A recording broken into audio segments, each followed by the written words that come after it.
네, 안녕하세요. 네오젠 과학학원에서 화학 비반을 담당하고 있는 박세진 강사입니다. 네, 지금부터 한빛고 내신 분석 리포트 분황 분석 해보도록 하겠습니다.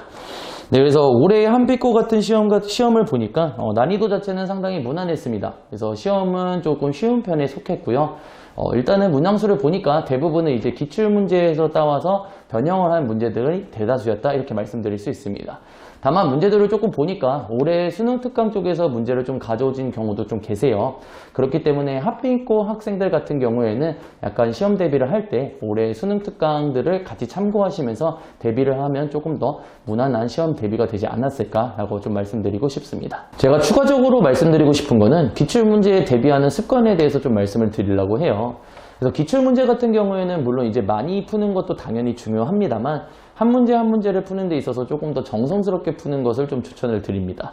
그래서 물론 이제 맞은 문항 같은 경우에도 나는 대충 이 문제를 어떻게 푸는지 알아 이러고 대강 지나가기보다는 이 문제를 딱 쳐다봤을 때 이 문제에서 요구하는 논리, 그 다음에 이 문제에서 좀 확인해야 되는 개념들을 확실하게 짚고 넘어가는 것을 좀 추천을 드립니다.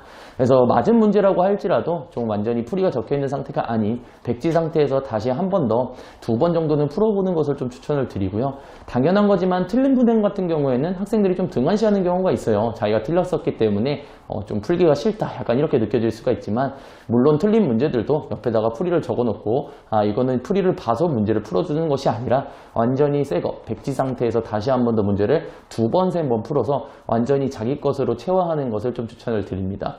그래야지만 학교 선생님들이 기출문제를 출제하실 때 당연히 문제를 그대로 내는 경우도 있지만 대부분의 선생님들은 이제 문항에 있는 숫자를 조금 더 변형을 시킨다든지 혹은 이제 선지에 있는 보기 내용을 살짝 변형을 시켜서 내는 경우가 대다수세요. 그래서 이렇게 되는 것을 우리가 이제 응용이라고 표현을 하는 건데 이런 응용적인 문제에서도 기본기가 잘 되어 있고 그 문제를 완벽하게 체화했다면 크게 어렵지 않고 당황하지 않고 충분히 넘어갈 수 있을 거라고 생각이 듭니다. 그래서 기출문제를 푸실 때는 다시 한 번 더 말씀드리지만 그냥 한번 풀고 넘어가는 것이 아닌 완벽하게 자기 것으로 받아들이는 작업이 꼭 필요하다 이렇게 말씀드리고 싶습니다.